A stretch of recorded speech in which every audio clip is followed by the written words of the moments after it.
In 1986, Adelaide is vacationing with her parents in Santa Cruz. While her father is distracted by a game, Adelaide wanders off. After avoiding a man holding a sign with a Bible quote, Adelaide goes down some dark stairs and ends up on the beach, where she sees a storm coming. Then she notices an abandoned funhouse of mirrors and goes inside. She wanders around and is startled by the game's fake owl. Suddenly the power goes out and Adelaide accidentally bumps into a mirror.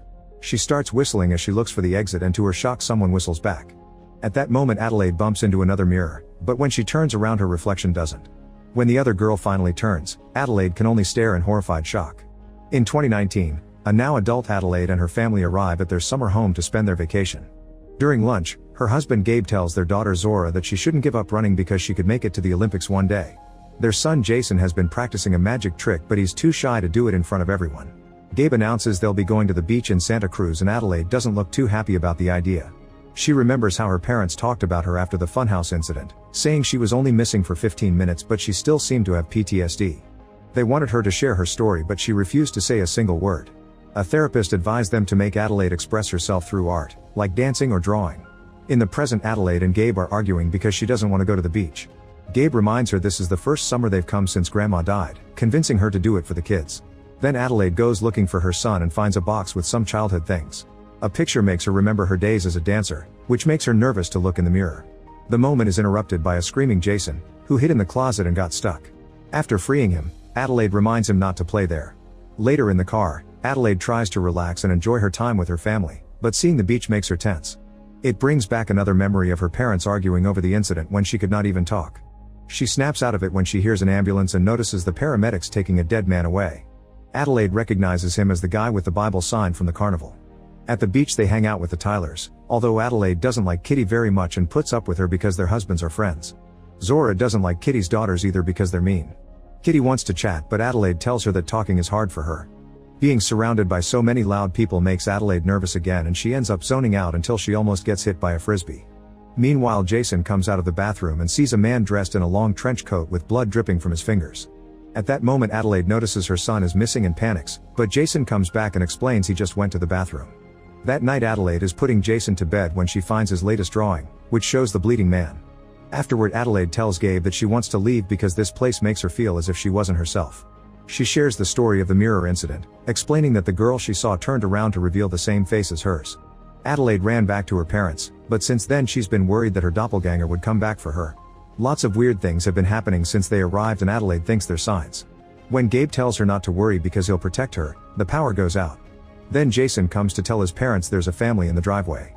They take a look and confirm there are 4 creepy looking people outside holding hands. Adelaide immediately panics and calls 911 while Gabe goes outside to tell the strangers to leave his property. None of them react, so Gabe goes back inside and Adelaide tells him the cops will arrive in 14 minutes. Unwilling to wait that long, Gabe grabs a bat and leaves the house again to threaten the strangers. Suddenly the 2 small figures hide and the tallest one starts approaching Gabe, who panics and rushes inside. Zora runs to hide upstairs and notices one of the strangers climbing a tree, while another one looks through the window to stare at Jason. Adelaide brings her children close and Gabe stands by the entrance, hearing the big stranger pounding on the door.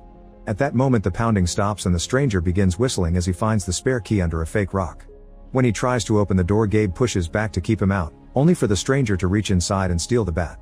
He hits Gabe with it to bring him down and the door opens to reveal Abraham, who looks exactly like Gabe. The other strangers get inside by breaking the windows and the family is shocked to notice these people are an exact copy of them. The only difference is that they are all wearing red jumpsuits and carrying scissors. The doppelgangers turn on the fireplace and appear to communicate only with grunts except for Adelaide's copy Red, who talks with a very raspy voice. She begins telling the story of a girl who had a shadow, explaining that they were tethered together. When the girl ate she was given good food, but the shadow had to hunt and eat raw rabbit. On Christmas the girl would get wonderful toys, but the shadow had old things that would hurt her hands. One day the girl met a prince and fell in love, but the shadow met Abraham. It didn't matter if the shadow loved Abraham or not, since he was tethered to the girl's prince the shadow had to marry him too. When the girl had a beautiful daughter, the shadow gave birth to a little monster. Then the girl had her second child and the doctors opened her belly, but the shadow had to do it by herself. The shadow really hated the girl for a long time until one day the shadow realized she was being tested by God. When Red finishes her story, a terrified Gabe offers money and material things to make them leave, but he's turned down. He asks who they are and Red answers, "We are Americans." Then she makes Adelaide handcuff herself to the table, threatening to hurt the children if she doesn't obey.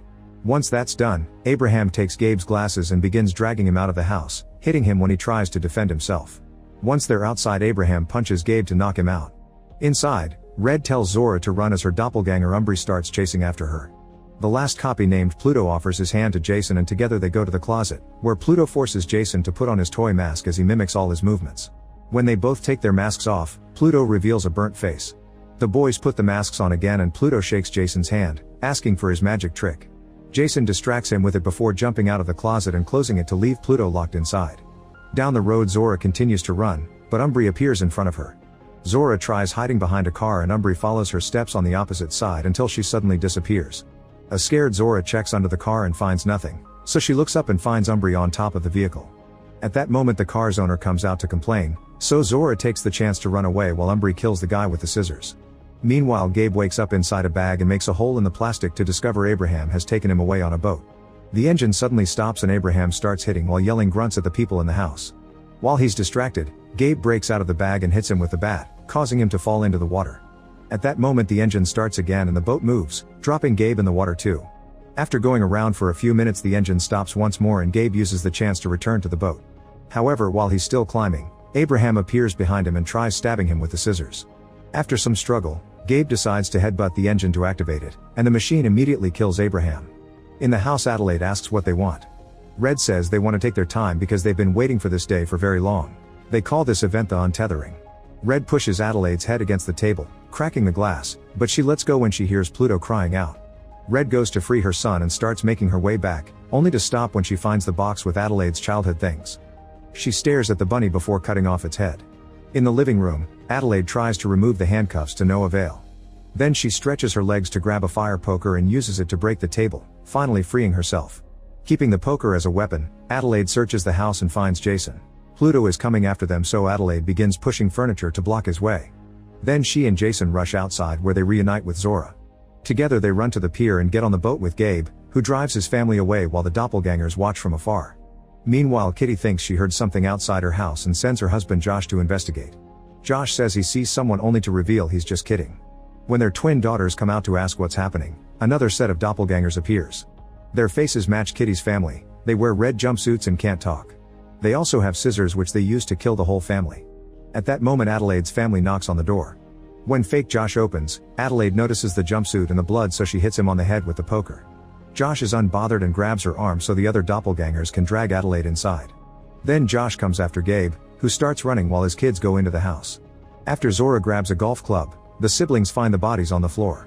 They can hear screaming coming from above, so Jason grabs a heavy decoration and the duo starts making their way upstairs where they find the dead twins. One of the fake sisters is doing a bunch of handsprings and blocks the siblings' way, but Zora hits her with the golf club and makes her fall to the ground floor, killing her. The other sister appears behind her and Zora begins fighting her, hitting her with the club a few times until she goes down. Now Zora can continuously beat her up until this sister dies too. In the bedroom, Adelaide is handcuffed to the bed while fake Kitty is putting on makeup. Kitty threatens Adelaide with the scissors but pulls away at the last second. Then she looks in the mirror to do it on herself. On the pier, Gabe hides inside a boat. When fake Josh comes looking for him, Gabe shoots a flare at his face to kill him.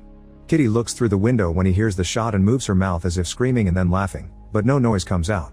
Zora arrives and tries to attack her by surprise, however Kitty turns around and pushes her onto the bed.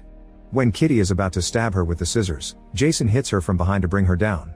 Afterward, the whole family reunites in the living room and Adelaide tries calling the police, but nobody picks up the call. They turn on the news and learn that doppelgangers wearing red jumpsuits have been appearing all over the country to kill the person with their matching face using scissors. Some people claim they came out of the sewers. Now the doppelgangers are holding hands on the street, forming a human chain. Gabe thinks they're safe here in Kitty's house, but Adelaide argues with him until she convinces him it's better to leave the country. The kids and Gabe go outside while Adelaide searches for the car keys, noticing something weird in the room. She rushes to grab a pan and turns around just in time to hit Kitty with it.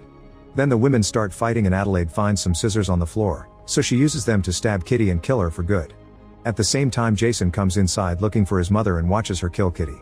Afterward, they rush outside and the whole family gets in the car only to find Umbri in the middle of the road. Zora starts the car to run over her, but Umbri jumps and lands on top of it. She starts hitting the windows with the scissors, so Zora speeds up for a while then suddenly stops the car, sending Umbri flying into the woods. Adelaide goes to check if she's truly dead and finds Umbri stuck on some branches but still alive. The face reminds her too much of Zora, so Adelaide goes back to her family and leaves Umbri to die slowly alone. In the morning the family makes it to town and finds their original car in flames with Pluto standing nearby. Adelaide approaches him with gentleness, but Jason realizes it's a trap and the family immediately leaves the car. There's a line of fuel going to the vehicle and Pluto gets ready to set it on fire, however Jason remembers the mimicking movements and starts walking backward to force Pluto to do the same. While Pluto falls into the flames of the burning car, Red uses the chance to kidnap Jason. Adelaide desperately goes looking for them and reaches the beach, where more doppelgangers are holding hands. She enters the Mirror Funhouse and destroys the owl that scared her as a child. Then she finds a door at the back and opens it, which allows a rabbit to escape. Adelaide makes her way through a machinery room and downstairs. After going through a few doors, she gets on an escalator that takes her to an underground tunnel full of rabbits.